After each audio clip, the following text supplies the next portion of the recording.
जो आपके YouTube channel Bihar maths with Rudra में स्वागत है। आज की क्लास में हम लोग बिहार बोर्ड कक्षा 10वीं के गणित प्रश्नावली 2.1 के प्रश्न को हल करेंगे। तो आइए देखते हैं। बच्चों, आज का जो टॉपिक है वो बहुपद पोलिनोमियल्स।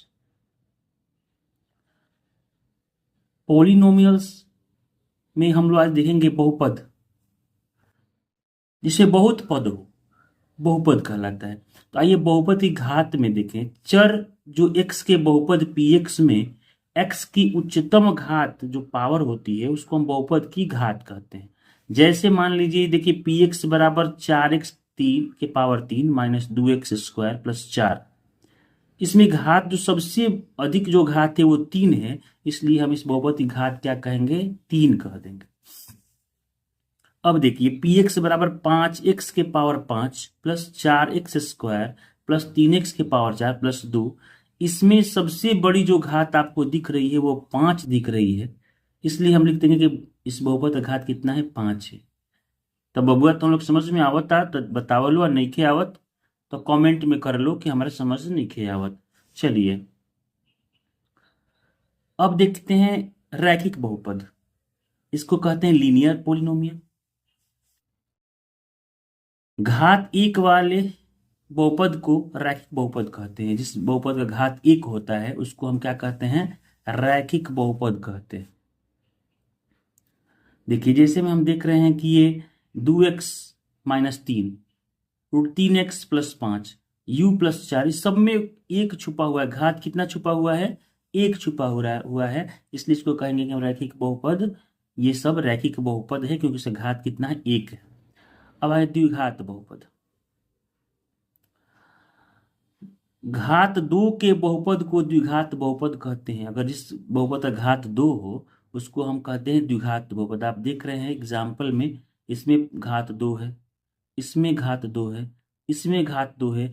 हमको घात से मतलब है, हमको पद से कोई मतलब नहीं। घात सबसे बड़ा घात जो 2 होना चाहिए। अब आते हैं त्रिघात बहुपद। इसको कहते हैं क्यूबिक पोलिनोमियल। द्विघात बहुपद कहते हैं क्वाड्रेटिक पोलिनोमियल। घात 3 का बहुपद त्रिघात बहुपद कहलाता है। जैसे ये देख रहे हैं आप, एक बहुपद है, इसमें घात 3 है, सबसे बड़ा घात 3, सबसे बड़ा घात 3, सबसे बड़ा घात 3, तो ये त्रिघात बहुपद है। एक पदी बहुपद किसे कहते हैं? जिस बहुपद में पदों की संख्या 1 होती है, एक पदी बहुपद कहलाता है। जैसे देखिए इसमें आपको दिख रहा है पदों की संख्या कितनी? 1 है। पदों की संख्या 1, भले पावर कितना भी हो, पद की संख्या जो है, पदों की संख्या 1 होनी चाहिए। ये एक पदी बहुपद। द्विपदी बहुपद जिस बहुपद में पदों की संख्या 2 होती है द्विपदी बहुपद कहलाता है। जैसे आप देख रहे हैं इसमें एक पद और ये 2 पद, एक पद और ये 2 पद, एक पद और ये 2 पद, पदों की संख्या 2। त्रिपदी बहुपद जिस बहुपद में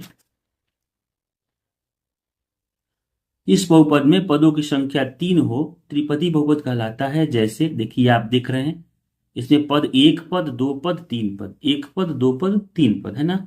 1 पद 2 पद 3 पद। आप पावर से मत भड़किए कि पावर 5 है यहाँ पे या यहाँ पावर 2 से मतलब नहीं है। हमको पदों की संख्या 3 होनी चाहिए। तो हमको लग रहा है कि आप समझ गए होंगे। आगे अब सीखते हैं हम लोग बहुपद पहचानने का नियम। बहुपद कैसे पहचाने कि यह बहुपद है कि नहीं है?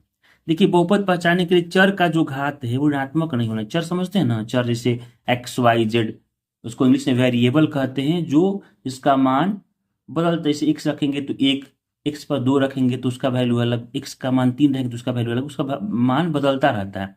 तो चर का जो घात है वो ऋणात्मक नहीं होना चाहिए। याद रखिएगा, चर का घात ऋणात्मक मतलब माइनस में नहीं होना चाहिए। चर वर्गमूल मतलब रूट के रूप में नहीं होना चाहिए, और चर भाग के रूप में नहीं होना चाहिए, मतलब बटा के रूप में नहीं होना चाहिए। तो आइए देखते हैं, कुछ एग्जाम्पल आपको हम दे रहे हैं, आप पकड़िए, पहचानिए कि क्या आप इसको पहचान पा रहे हैं कि नहीं पहचान पा रहे हैं। इसमें देखिए, इसमें इसका घात तो ठीक है। ये जो आप वर्गमूल के रूप में कर रहे थे कि चार वर्गमूल नहीं होना चाहिए, इसमें वर्गमूल है। क्या ये बहुपद है? बच्चों ये अचर पर वर्गमूल है, इसलिए हम लिख देंगे कि यह बहुपद है। यह बहुपद है।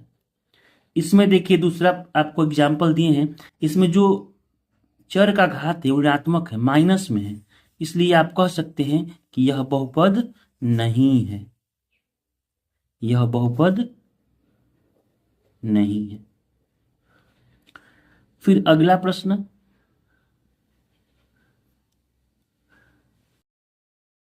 आप देख रहे हैं तीसरा, ये देखिए, और ये रूट है, क्या बोला था कि वर्गमूल के रूप में नहीं होना चाहिए, लेकिन क्या ये चर है? नहीं, यह रूट दू जो है, दू है वो अचर है, और अचर पे रूट होने से हमको कोई शर्त को पूरा नहीं करता है, हम लिख देंगे। और क्या इसमें कहीं चर का घात माइनस है? नहीं है। क्या चर वर्गमूल के रूप में है? ये भी नहीं है। क्या चर बटा के रूप में है? नहीं है। यानी यह भी बहुपद है, हम लिख देंगे यह बहुपद है। इसमें देखिए, इसमें चर को बटा के रूप में, भाग के रूप में नहीं होना चाहिए था, लेकिन ये देखिए ये बटा में है, लेकिन ध्यान दीजिए ये चर नहीं है, ये अचर है, और अचर संख्या से शर्त को कोई प्रभावित नहीं कर रहा है, शर्त जो है वो सिर्फ चर के लिए है, तो हम लिख देंगे कि यह भी क्या है, यह बहुपद।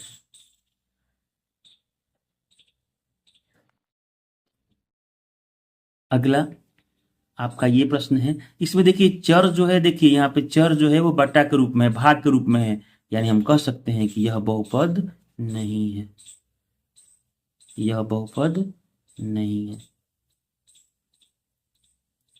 अब देखिए इसमें चर जो है वो ऋणात्मक पावर नहीं है उसका, चर जो है वो वर्गमूल के रूप में भी नहीं है, और चर जो है वो भाग के रूप में भी नहीं है, यानी यह बहुपद है। और ये भी बहुपद है बच्चों, क्योंकि इसमें कोई नियम का, उस शर्त को पालन ये कर रहा है, सारे शर्त का पालन कर रहा है, बहुपद जो होने का शर्त है, इसलिए यह बहुपद है। क्यों? क्योंकि न ही इसमें इसका चर का पावर ऋणात्मक है, न ही चर वर्गमूल के रूप में है, न ही चर इसका जो है वो बटा के रूप में, भाग के रूप में है, और यह भी बहुपद है। तो मुझे उम्मीद है आप समझ गए हैं, बहुपद आप आसानी से पहचान सकते हैं। अब देखिए प्रश्नार्थ 2.1 के प्रश्न को, किसी बहुपद px के लिए y बराबर px का ग्राफ नीचे आकृति 2.10 में दिया गया है। प्रत्येक स्थिति में px के शून्यकों की संख्या ज्ञात कीजिए। हमको px के शून्यकों की संख्या ज्ञात करनी है। चलो देखिए, इसमें आप px के शून्य को, एक आप बात समझ जाइए, ये जो है x एक्सिस है, x अक्ष है, और ये वाला जो है y अक्ष है, आपको पता है, ये आपको पहले से आप परिचित हैं कि कौन सा x अक्ष है और कौन सा y अक्ष है। इस क्वेश्चन में कह रहा है कि px के शून्यकों की संख्या, सिर्फ x अक्ष पर हमको देखना है। अगर py के शून्यों की संख्या कहता तो हमको y अक्ष पर देखना होता कि y अक्ष पर कितने, कहाँ कहाँ ये कटान कहाँ कहाँ हुआ है इसका। लेकिन अगर हम px पूछ रहा है तो हम px के शून्यों की संख्या लिखेंगे, इसलिए px के शून्यकों की संख्या बराबर, अब देखिए इसमें क्या है, क्या x अक्ष पर कहीं कटान आपको दिख रहा है? कहीं कोई रेखा किसी को परिच्छेद किया हुआ है? नहीं किया हुआ है, यानी यहाँ पे शून्य संख्या शून्य हो जाएगी। दूसरा प्रश्न में देखिए, यहां हम लिखेंगे, इसलिए px के शून्यकों की संख्या बराबर, अब देखिए कहाँ कटा हुआ है, एक जगह आपको यहाँ कटा हुआ दिख रहा है कि इसको प्रतिच्छेद कर रही है यहाँ पे, तो संख्या हो जाएगा 1। अच्छा,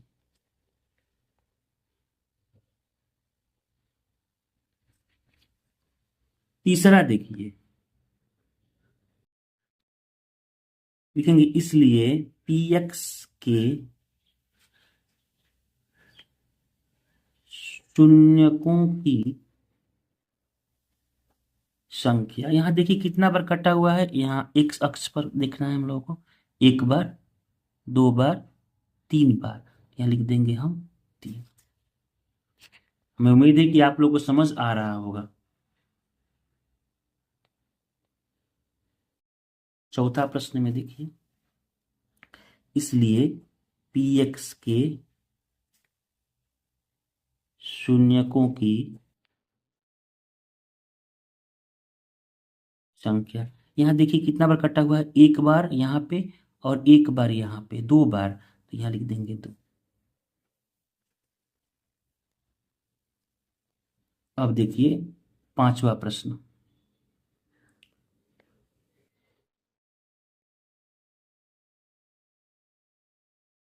शून्यकों की संख्या बराबर, बच्चों देखिए इसमें कि कहाँ कहाँ कटा हुआ है, एक्स अक्ष पर देखते हैं, क्योंकि पी एक्स के शून्यकों की संख्या पूछ रहा है। तो पी एक्स के शून्य की संख्या कितनी है देख लीजिए, एक यहाँ, दो, तीन, चार, इसका हो जाएगा चार। और यहाँ अंतिम जो प्रश्न है छवा, इसलिए पी एक्स के शून्यकों की